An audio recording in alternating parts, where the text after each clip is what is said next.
Howdy, folks. I'm the notorious Blue Goose, I'm Amber. and here's some honkin' Reddit. All right, folks. Our first very strange letter puts me to shame. Is titled, "Am I a jerk for throwing away my hair into the trash?" I'm a 23-year-old female, and my dad is a 61-year-old male, and he has this thing where he asks everyone in the family to collect their shed hair from their various places and place them into a drawer that's in his room. It's a massive drawer, and it's full of dusty, dirty hair, and he plans to burn it all one day. I wish I was making this up, but I swear that I am not.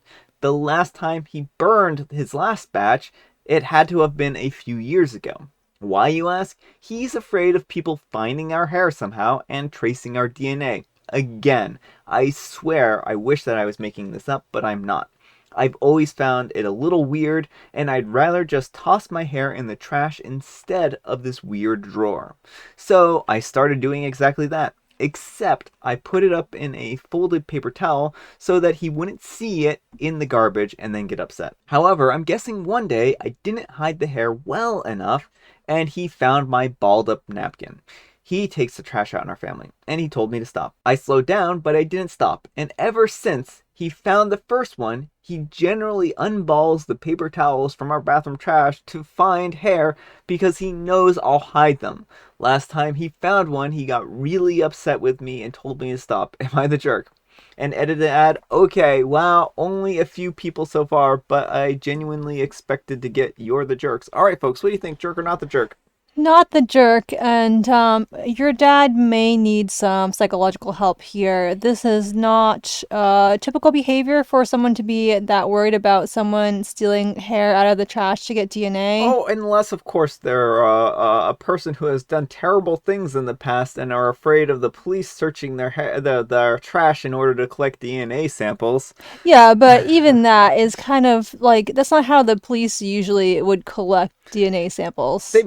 They do that kind of stuff. Okay. They'll actually go through people's trash and find samples in order to match them up against databases. Well, the more you know. I mean, yeah, Like that's actually how Brian Kohlberger, that guy, got in part caught, is because he dumped a bunch of trash from his car that he was cleaning out into a neighbor's trash, and then the police went to that trash can and undug the trash and used the well, DNA yeah, like if evidence. you're suspected of a crime, but I just mean they're probably not going through random people's Well, if they houses, suspect him trash. of crimes, then they're going to like keep an eye on him.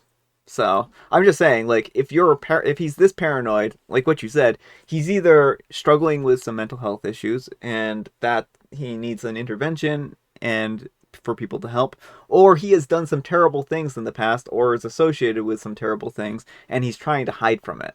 But either way, you're not the jerk for not wanting to put your hair in his burn pile. It's your hair. You can do with it as you wish. Yeah. So it's going to be one of these things where if OP goes and gets themselves tested genetically, then they may actually trace him to her. And that's actually how other people have been caught, is through, Forensic yeah, forensic genealogy. genealogy. Yeah, it's actually really interesting stuff. Yeah. So if you put your DNA in certain like ancestry sites and whatnot, and you give them consent to use your DNA, they can track people who are, if there are relatives of yours who are doing bad things, they can find them that way. Yeah. So I don't think that OP is the jerk here for sure, but I do think that there's some rather suspicious stuff going on here. And it seems like he's overly cautious for the circumstances because no one's worried about throwing their hair out. Well, the thing that baffles me though is it's only hair he's concerned about because you can leave, genetic your fingernails. If you clip your Yeah, fingernails and your skin, like, if you bleed on things, like OP doesn't have to put her menstrual pads in his burn pile or tampons or whatever. that's true. She doesn't. Like that's why it just seems so strange that it's hair he's concerned about, and why I'm Yeah. wondering if maybe it's not criminal because, like, Hmm. I mean, he could just not be a very thoughtful criminal too, but Yeah, I mean, yeah. there's so many ways to get DNA that it's like that's the thing that baffled me about this is like why just hair? I think because it's just easy to take. So, yeah. But anyhow, take care and good luck. And beep, blip, blap, Blop says, not the jerk. Sounds like your dad did something terrible in the 80s and he's scared that he's going to get caught. And Guinevere 1775 says, right, she needs to take a DNA test. And OP says, a DNA test to see what? What will they say about my dad's history? And Etched Champion says they'll be able to match DNA that's been submitted to commercial DNA services to DNA from crime scenes in CODIS in order to solve crimes. They've caught serial killers, doctors using their own stuff to do some bad things, and it's how they caught the Golden State Killer. And OP replies, so I just read about the Golden State Killer, and I'm seriously going to get a DNA test now.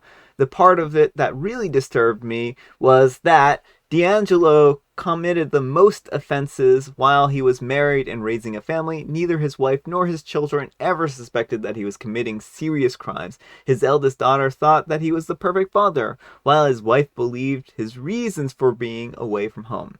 Where do I get a DNA test? What do I ask for? Etc. Just go to Ancestry or Yeah. 23andMe or anywhere and opt into the crime forensic stuff. Yeah, they're abundant. You can easily find them. And they're pretty affordable these days, too. Yeah, like $100. I think they've even come down because of the competition. Yeah. All right, folks. Our next letter is titled, Am I a jerk for making a joke about my brother's looks to his blind girlfriend? I'm a 22-year-old male, and I have an older brother, a 27-year-old male, who's been dating this girl around the same age for quite some time. My brother wasn't as lucky in the gene pool as me, and he isn't someone you would consider conventionally attractive. He's a good guy, just not lucky with the girls or dating in general. Well, his girlfriend is blind, and she's also the hottest girl that my brother has managed to pick up. And yesterday, they had a family gathering to announce that she was pregnant. While it wasn't a planned pregnancy, they do plan to keep the baby. My brother's girlfriend started saying how lucky she is that she found a man like my brother, as most men she's only met were only interested in having adult fun time with her and didn't want to be tied down to a blind person. And I made a joke about how most women wouldn't even look at my brother. So he's just as lucky that he found someone like her. I thought people would laugh at my joke, but instead it just created an awkward atmosphere and my brother just looked embarrassed. Soon enough, the gathering ended and my parents approached me to say that it was out of line when I said that about my brother, especially knowing how much he has struggled with insecurity issues when it comes to his looks, and that I should apologize to him for ruining such a celebratory moment for him.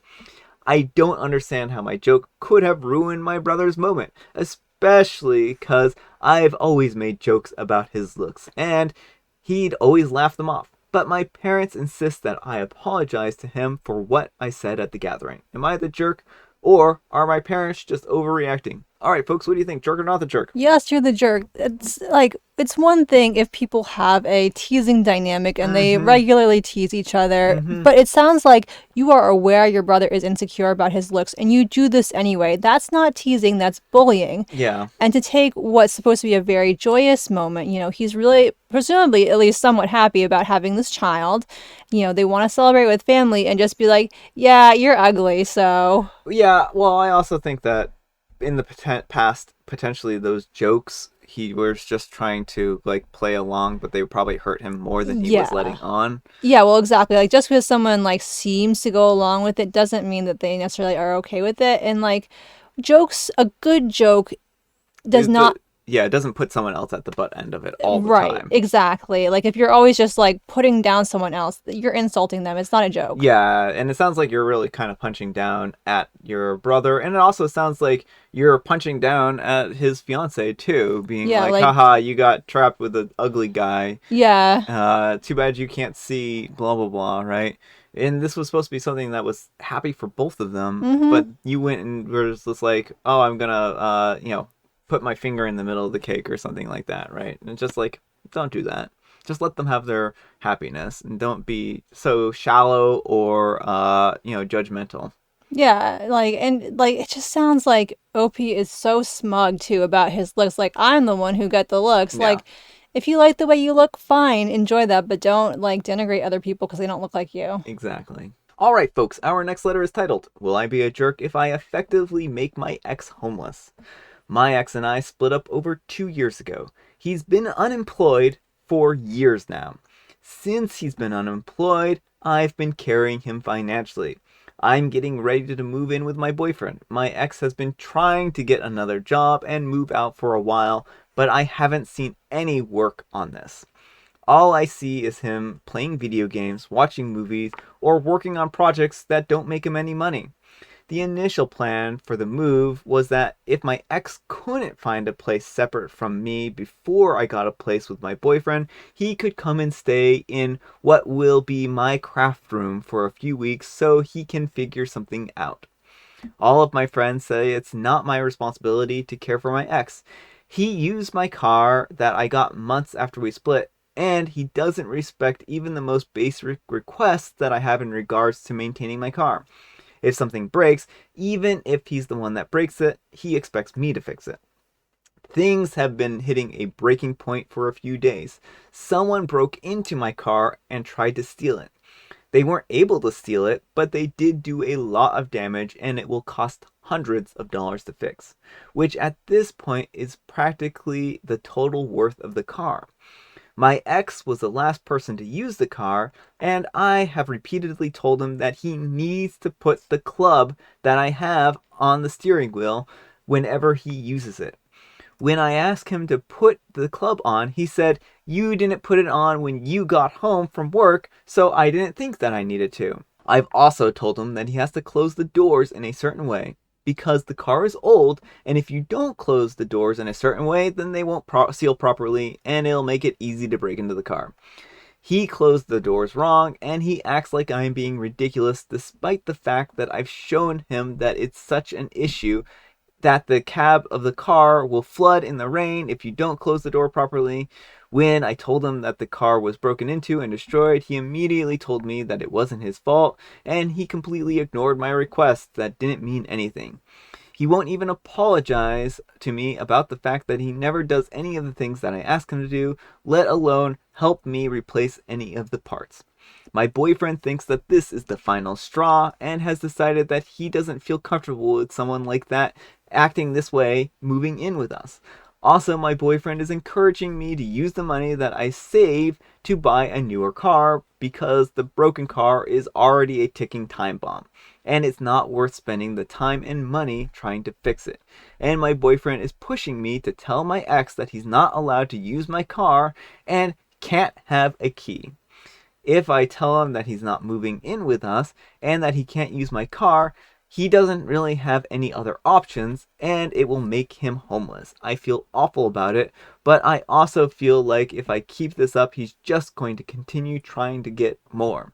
All right, folks, what do you think? Jerk or not the jerk? Not the jerk. Your ex has been taking advantage of you this whole time, Yeah. OP. Like, you are a very generous, kind individual, Mm-hmm. and he has taken you for all of it. Yeah, well, you give an inch and he takes 10 miles. He takes the distance between the earth and the moon. Yeah, so, I mean, yeah, it's unfortunate he'll be homeless, but he can figure something out. It sounds like he hasn't had to do anything on his Yeah. own, and it's about time he starts learning to do things on his own. Well, he's had plenty of warning too. I mean, I Mm-hmm. think at this point in time, what you need to do is tell him that you aren't that he's not going to be able to move in with you, and he Mm-hmm. can't use your car, and that he needs to get his act together. Otherwise, he's going to be homeless. And I think if you give him that kind of fair warning, then he's going to maybe work a little harder at trying to find a place. But right now, it just feels like an idle threat to him. Like Right. he's not worried about finding a job because he's got you to take care of him forever. Well, my guess he's gonna think OP's bluffing and not do Yeah. anything, and then when OP moves, come crying like, "You have to take care of me."